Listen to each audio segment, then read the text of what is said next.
Bijinapally to Hyderabad, Hyderabad to Bijinapalli via Raikal toll plaza. సమయం రాత్రి 7:40 నుండి 9:40 వరకు.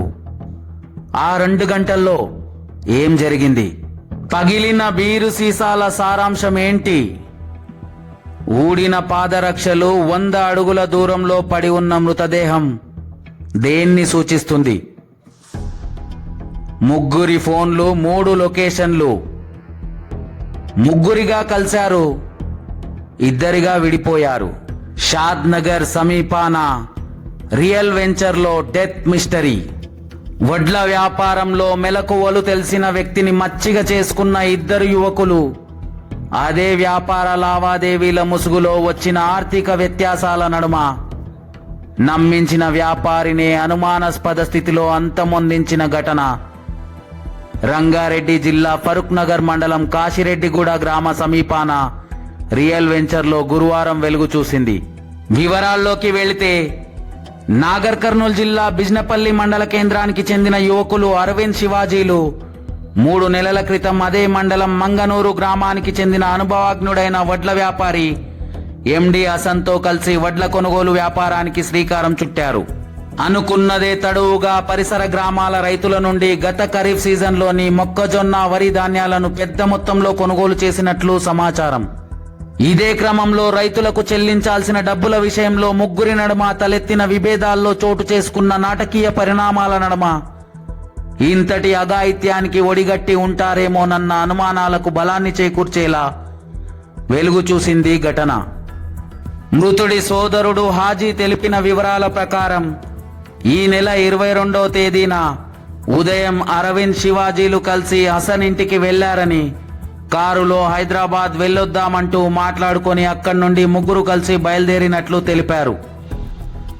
సాయంత్రం హైదరాబాద్ నుండి తిరుగు పయనంలో ఇంటి బాట పట్టిన హసన్ కు ఆయన భార్య ఫోన్ చేయడంతో రాయ్కల్ టోల్ ప్లాజా దాటామని, మరో అరగంటలో ఇంటికి చేరుకుంటానని సమాచారం చేరవేసినట్లు పేర్కొన్నారు. ఇదే క్రమంలో వాహనం హఠాత్తుగా రూట్ డైవర్ట్ కావడంతో అలర్ట్ అయిన హసన్ తన భార్య ఫోన్ కు లైవ్ లొకేషన్ ను షేర్ చేసినట్లు తెలిపారు.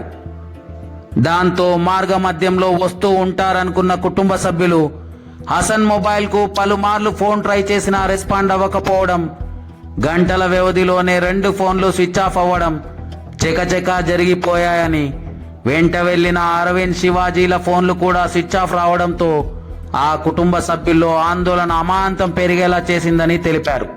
మరుసటి రోజు లైవ్ లొకేషన్ ఆధారంగా రియల్ వెంచర్లోకి అడుగుపెట్టిన హసన్ సోదరుడు అక్కడ పరిసరాల్లో పగిలి ఉన్న బీరు సీసాలు, ఊడిపోయిన సోదరుడి పాదరక్షలను గుర్తించి అనుమానం వ్యక్తం చేస్తూ వెంటనే షాద్నార్ పోలీస్ స్టేషన్లో అక్కడి పరిస్థితిని వివరిస్తూ ఫిర్యాదు చేసినట్లు తెలిపారు.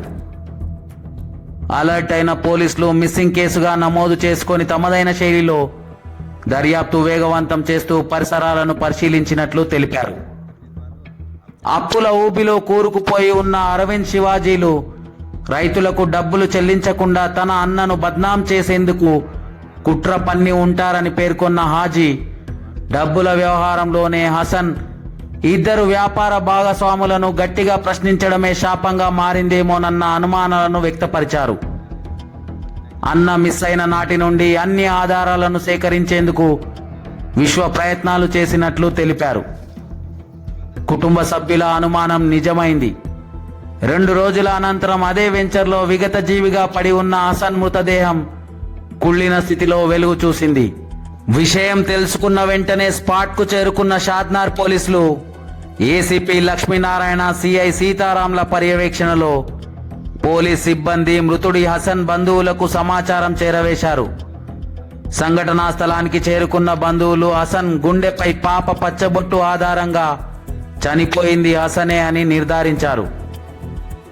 అనంతరం మృతికి గల కారణాలపై మృతుడి కుటుంబ సభ్యులను ఆరా తీసిన పోలీసులు సంఘటనా స్థలంలో క్లూస్ టీం ఆధారంగా శాంపుల్స్ ని కలెక్ట్ చేసుకుని పోస్ట్ మార్టం నిమిత్తం హసన్ మృతదేహాన్ని ఉస్మానియాకు తరలించారు. ప్రస్తుతం మిస్సింగ్ కేసును అనుమానాస్పద హత్య కోణంలో విచారిస్తూ దర్యాప్తు చేపట్టిన పోలీసులు అనుమానితులుగా భావిస్తూ పరారీలో ఉన్న అరవింద్ శివాజీల అన్వేషణకై ప్రత్యేక బృందాలను రంగంలోకి దించి గాలింపు చర్యలను ముమ్మరం చేశారు. చూడాలి మరి వ్యాపార లావాదేవీల్లో మర్మమేంటో, మిస్సింగ్ కేసులో మిస్టరీ ఏంటో. వెయిట్ అండ్ వాచ్, చూస్తూనే ఉండండి సీమై టీవీ. నా పేరు హాజీ. మా అన్నను అరవింద్ తర్వాత శివాజీ అనే ఇద్దరు వ్యక్తులు 22 తారీఖు ఉదయం 8 గంటల సమయంలో కార్లు ఎక్కించుకొని హైదరాబాద్ పోతాం అన్న అని చెప్పి తోలుకొని పోయారు. మళ్ళీ తోలుకొని పోయి రిటర్న్ వచ్చే మార్గంలో షాద్నగర్ టోల్ గేట్ దాటిన తర్వాత మా వదిన కాల్ చేసి అడిగితే షాద్నగర్ టోల్ గేట్ దాటిన 1/2 అవర్లో వస్తున్నా ఇంటికి అని చెప్పిండు. చెప్పిన 10 నిమిషాలకు లొకేషన్ షేర్ చేసిండు మా వదినకు. అది ఏదో లైవ్ లొకేషన్ ఏమో వస్తుండేమో అన్నట్టు మా వదిన అనుకున్నది. తర్వాత ఫోన్లు చేస్తే ఎత్తలే. 9:30 దాకా ఫోన్లు చేసినాము, ఫోన్లు ఎత్తడం లేదు. 9:30 తర్వాత ఫోన్లు స్విచ్ ఆఫ్ అయినాయి, 2 ఫోన్లు. దాని తర్వాత మా వదిన నాకు 10 గంటలకు ఇంటిమేషన్ ఇచ్చారు, అన్న ఇట్లా లొకేషన్ పెట్టిండు, ఫోన్లు ఎత్తలేడు అని చెప్పి. సరేలే వస్తాడేమో చూద్దామని చెప్పి పక్కన వాళ్ళ ఫ్రెండ్స్ గిట్లా ఫోన్ చేసినాను అరవింద్ వాళ్ళకు ఫోన్లు చేస్తే వాళ్ళు ఎత్తలేదు. ఉదయం 5 గంటల వరకు కంటిన్యూగా చేస్తే ఎత్తలేదు. తర్వాత నేను మా ఫ్రెండ్ ఇద్దరం కలిసి 5 గంటలకు అన్న పెట్టిన లొకేషన్కి వచ్చి చూసినాము. చూస్తే ఇక్కడ అన్నది చెప్పులు ఎడమకాలు చెప్పు బీర్ బాటిల్ పగిలినాయి. మాకు డౌట్ వచ్చి పిఎస్లో కంప్లైంట్ ఇచ్చినాం. షాద్నగర్లో కంప్లైంట్ ఇచ్చిన తర్వాత సార్ వాళ్ళు ప్రాసెసింగ్ చేసారు. ఇది ఏరియా మొత్తం వెతికినాం, ఎక్కడ దొరకలే. మాకు దొరకకపోతే ఉన్నాడేమో అనే ధైర్యంతోనే ఉన్నాం మేము. ఈరోజు ఉదయం ఇక్కడ వేప చెట్టు కింద బాడీ దొరికిందని కాల్ వచ్చింది. వచ్చి చూస్తే చెస్ట్ మీద పాప బొమ్మ ఉంది. ఆ బొమ్మను చూసి వెరిఫై చేసుకున్నాం మా అన్ననే అని. కారణం ఏమైంటుంది అనుకుంటారు? బిజినెస్ వీళ్ళు అన్న ఆల్రెడీ 6 ఇయర్ నుండి వడ్ల వ్యాపారం చేస్తుండే. మన లాస్ట్ ఇయర్ లాస్ వచ్చిందని వ్యాపారం బంద్ చేసుకుని, అందులో మాకు హెల్త్ బాగాలేదని బంద్ చేసుకొని చేయలే వ్యాపారం 1 ఇయర్. దాని తర్వాత వీళ్ళు ఈ ఇయర్ ఏప్రిల్ నెలలో వడ్ల వ్యాపారం మగల వ్యాపారం స్టార్ట్ చేసి ఫస్ట్ వీళ్ళు చేసుకుంటుంటే నేను ఆడికి అన్న చెప్పిన ఎందుకులే వద్దు మనకు ఉండడం లేదని చెప్తే వీళ్ళు వచ్చి అన్న నువ్వు ఇన్న ఇల్లు చేసినావు కదా, నీకు సీనియారిటీ ఉంది కదా, నువ్వు అమ్మించి మాకు అన్న మేము రైతుల దగ్గర మేము నింపుకొని వచ్చి నీకు అప్పచెప్తాము, నువ్వు అమ్మించి మాకు అన్నట్టు మాట్లాడి కమిషన్ ఏజెంట్గా. సరేలే నేను కమిషన్ తీసుకొని చేసుకుంటా, దాని మీద 10 రూపాయలు వచ్చినా 20 రూపాయలు వచ్చినా నా కమిషన్ లెక్క ఇవ్వండి అని చెప్పి మాట్లాడుకుని కమిషన్ ఏజెంట్గా చేసుకుంటారు. రైతుల దగ్గర వాళ్ళే నింపుకుంటుంటే వాళ్ళే అన్నకి ఆఫీస్ కాడికి బండ్లు వచ్చినాక ఫోన్ చేస్తే అన్న పోయి మెట్రోలు చూసుకొని మంచిగా ఉంటేనే రేట్ ఇక్కడ పంపించుకొని అరవింద్ అకౌంట్కి అమౌంట్ కొట్టేసింది. అరవింద్ వాళ్ళు అప్పులు ఉన్నారని తెలిసింది నాకు. వాళ్ళ అప్పులు తెరుపుకోవడానికి ఒక 35 లక్షలు 40 లక్షలు వాడుకున్నారు శివాజీ అరవింద్ అనేటోళ్ళు. అది వాడుకున్నారని వాళ్ళకి తెలిసింది.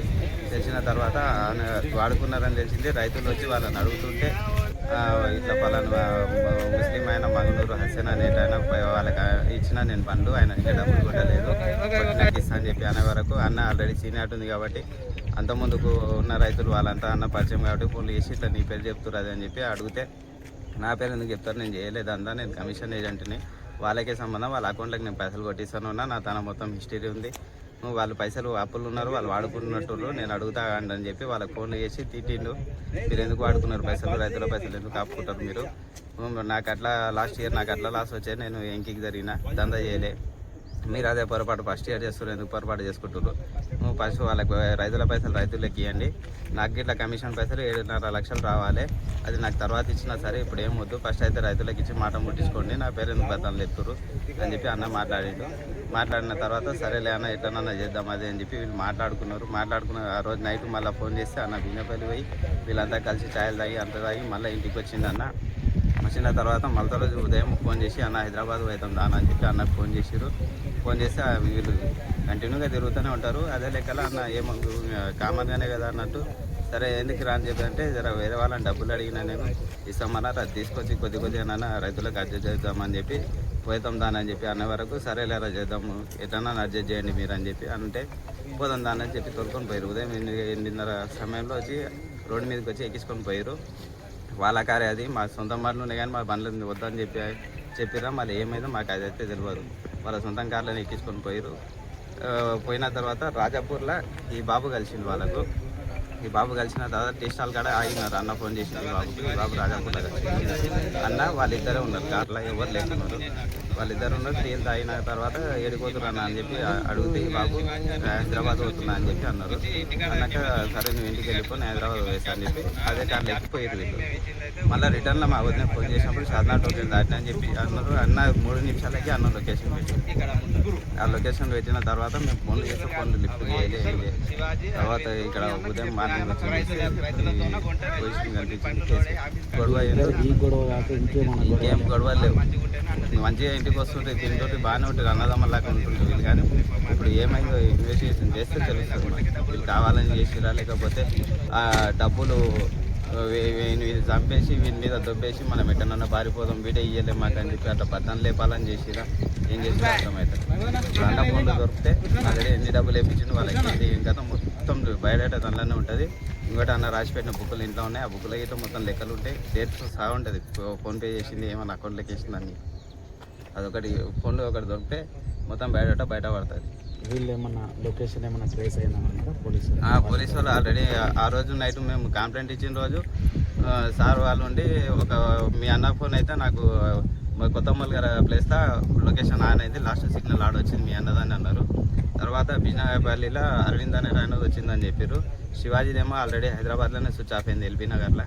ఈ అడ్రస్ చెప్పే వరకు సరే మీరు ఇట్లా ఒకసారి సెర్చ్ చేయాలని నాకు చెప్పారు సార్ వాళ్ళు. నిన్న ఎస్ఐ సార్ నాకు ఫోన్ చేసిర్రు 2:30కి అట్లా ఫోన్ చేసి బుద్పూర్లో నాకు 10:30కి లొకేషన్ చూపించింది 22 రోజు నైటు. ఒకవేళ ఎందుకైనా మంచిది బుద్పూర్ పోయి సీసీ కెమెరా ఉంటే చెక్ చేయమని చెప్పారు సార్ వాళ్ళు. నేను పోయి చెక్ చేసిన, నేను చెక్ చేసి 10:30కి లొకేషన్ అని చెప్పారు కదా సార్ అని చెప్పి నేను 10:25 నుండి లొకేషన్ కెమెరాలు చెక్ చేసిన. 10:49కి గోపాలాపూర్ అని ఉంటుంది, అక్కడ సీసీ కెమెరా ఉంది. 10:49కి అక్కడ దాటింది బండి. దాటిన తర్వాత మంగనూరు కాడ ఒక కెమెరా ఉంది పెట్రోల్ పంప్ దగ్గర. ఆ కెమెరాలో పోయి చూసినాం. ఆ కెమెరాలో పోయి చూస్తే ఆ కెమెరాలో ఆడికేడికి ఒక 11 గంటల 4 నిమిషాలు ఆ నుండి 12 నిమిషాలు 13 నిమిషాలు దాదా ఆ టైంలో మంగనూరు దాటింది. మంగనూరు బస్ స్టాండ్లో బినపల్లి పిఎస్కి సంబంధించిన కెమెరా ఉంది. ఆడ మంగనూరు కెమెరాలో క్యాప్చర్ కాలే బండి. అది ఊరు బయట ఇంకో చిన్న బస్ స్టాండ్ ఉంటుంది. ఆ బస్ స్టాండ్ నుండి లెఫ్ట్కి పోతే ఊరు బయట నుండి అక్కడ ఎస్సీవాడ ఉంటుంది మా ఊరు బయట. ఆ ఎస్సీవాడ నుండి అక్కడ వెళ్ళిపోతే ఏమవుతుందంటే ఏ కెమెరాలు క్యాప్చర్ కావు. బిజినపల్లి రోడ్ ఎక్కుతారు. బిజినపల్లి రోడ్ ఎక్కినాక అక్కడ నుండి వెళ్ళిపోయింది బండి. అక్కడ నుండి పోయినాక బిజినపల్లిలో చెక్ చేసినాం. మళ్ళీ చెక్ చేస్తే 11:17కి వర్షం పడుతుంది. ఆ టైంలో 11:17కి బిజినపల్లి పెట్రోల్ పంప్ కెమెరాలో క్యాప్చర్ అయింది. దాని తర్వాత దాన్ని కొద్దిగా ముందర ఒక 200 మీటర్ల దూరంలో ఇంకో కెమెరా ఉంది. ఆ కెమెరాలో చెక్ చేస్తే లేదు, ఆ కెమెరాలో పాస్ అయితే లేదు బండి. ఎందుకైతే లేదని చెప్తే వైన్స్కి పోయే దారి ఉంది. ఆ వైన్స్కి పోయే దారికి వెళ్ళి మళ్ళీ వీళ్ళకు జడ్చల్ల రోడ్ ఎక్కే రూట్ ఉంది. ఆ రోడ్లో ఎక్కి సంత బజార్ అని ఉంటుంది బిజినపల్లి. ఆ బజార్లోకి వెళ్ళి పడి వెళ్ళిపోయారా మళ్ళీ ఎట్లా తెలుస్తుంది.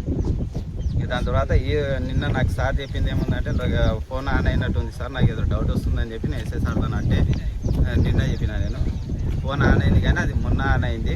అది నైట్ అక్కడ వచ్చి మళ్ళీ వీళ్ళు వెళ్ళిపోయినాక 11:30 ఆ టైంలో అరవింద్ ఫోన్ ఆన్ అయింది. ఇట్లా లొకేషన్ చూపిస్తుంది, చూసి నేను చెప్తాలే ఆజీ అని అన్నారు. ఏరియా ఏదంటే ఏరియా ఇంకా కన్ఫర్మ్ చేయలేము, మేము చూసి చెప్తామని అన్నారు. ఇప్పుడు వీళ్ళిద్దరు కూడా గతంలో వీళ్ళ మీద కేసు వీళ్ళది ఆల్రెడీ నాది అరవింద్ మర్డర్ కేసు ఉందని చెప్పారు. ఈయన శివాజీది అయితే ఆయనది అచ్చంపేటలో మర్డర్ కేసు ఉందని చెప్పారు. ఇద్దరి మీద మర్డర్ కేసులు ఉన్నాయని తెలుసు. పేరు చిన్నకేశ్వర్లు, నాది మంగనూరు. ఆ సన్సైట్ వాళ్ళ మస్తాను ఫస్ట్ ఆ 6 ఇయర్ కింద. తర్వాత 1 ఇయర్ క్లాస్ వచ్చి సైట్ బంద్ చేసుకున్నాడు. తర్వాత ఇప్పుడు 1 ఇయర్ తర్వాత వీళ్ళు అరవింద్ శివాజీ అంటే వీళ్ళు బేరం చేసుకుంటాము, నువ్వు రానా నీకు తెలుసు అని చెప్పి మా సైడ్కి చెప్పి ఆయన కమిషన్ ఏజెంట్ కింద వాళ్ళ కిందికి పోయిండు. తర్వాత నువ్వు నాకు ఖాళీ అనుకుంటారా నా ఎమ్మర్రా, నీకు తెలుసు కదా దాని గురించి వ్యాపారం గురించి కొద్దిగా అంత నీకు అనుభవం ఉంది కదా దా అని చెప్పిండు. నేను వెళ్ళిన అక్కడికి వెళ్ళిన తర్వాత ఈ బేరం చేశారు. ఎప్పుడు ఈ 2026 3వ నెల నుంచి ఇప్పుడు 2026 5వ నెల వరకు చేశారు వాళ్ళు వ్యాపారం. ఇందులో మా అమౌంట్ విషయంలో వీళ్ళకి ఏదో మరి ఏం జరిగిందో మాకు తెలియదు. రైతులకైతే అమౌంట్ ఇచ్చేసుకోలేదు వీళ్ళు. ఏమంటే దానికి మరి అమౌంట్ రైతులకు ఎందుకు ఇస్తలేరా, మరి నా పేరు బదనాలు ఇస్తారు వాళ్ళకు, నా నెంబర్ ఎందుకు ఇస్తారు రైతులకు. మళ్ళీ మీరు వ్యాపారం చేసింది మీరు, నేను కమిషన్ ఏజెంట్ ఇంతవరకు, నా గురించి మీరు వాళ్ళకి ఎందుకు చెప్తారు, నాకు సంబంధం ఏమంటే మీరు వాళ్ళకి అమౌంట్ ఇచ్చుకోరి అని చెప్పి అన్నారు. ఇది ఒక 4-5 రోజులు కదా, ఇప్పుడు 2020 ఈ నెల 22వ తారీఖు నుంచి అంతవరకే ఒక వారం కింద నుంచి జరుగుతుంది వీళ్ళకు. అయితే ఇంకా దాని తర్వాత ఇప్పుడు 22 తారీఖు ఈ నెల 6 నెల 22 తారీఖు నాడు మరి ఏం మాట్లాడుకున్నా మాకైతే తెలియదు. హైదరాబాద్ వెళ్తా అని చెప్పి వాళ్ళు వెళ్ళారు. నాకు ఇక్కడ రాజాపూర్ దగ్గర కలిసారు వాళ్ళు. రాజాపూర్ దగ్గర కలిసి అన్న అసలు ఉండి నాకు మేము ఇట్లా హైదరాబాద్ వెళ్తున్నాం, నీకు ఇంకా నీ పని అయిపోయింది కదా, నువ్వు వెళ్ళిపోయి చూసుకున్నావు కదా, నీ పని చూసుకున్నావు. ఆ రోజు శివాజీ, అరవింద్ అక్కడ టీ హోటల్ దగ్గర కూర్చున్నారు వాళ్ళు. అన్నయ్య వాళ్ళ దగ్గర ఉన్నాను, నేను వాళ్ళ దగ్గరికి వెళ్ళేటానికి అన్న కొద్ది దూరం వచ్చి నా దగ్గర మాట్లాడుకోలేదు, దూరంలో డిస్టెన్స్లో మాట్లాడిన దగ్గర. తర్వాత ఉండి అన్న చెప్పేసాను, ఇంకా నీ పని అయిపోయింది కదా, నువ్వు వెళ్ళిపో, మేము హైదరాబాద్ వెళ్ళి వస్తా అని చెప్పి చెప్పారు. అంతవరకు తెలుసు. తర్వాత ఇంకా ఇది జరిగింది.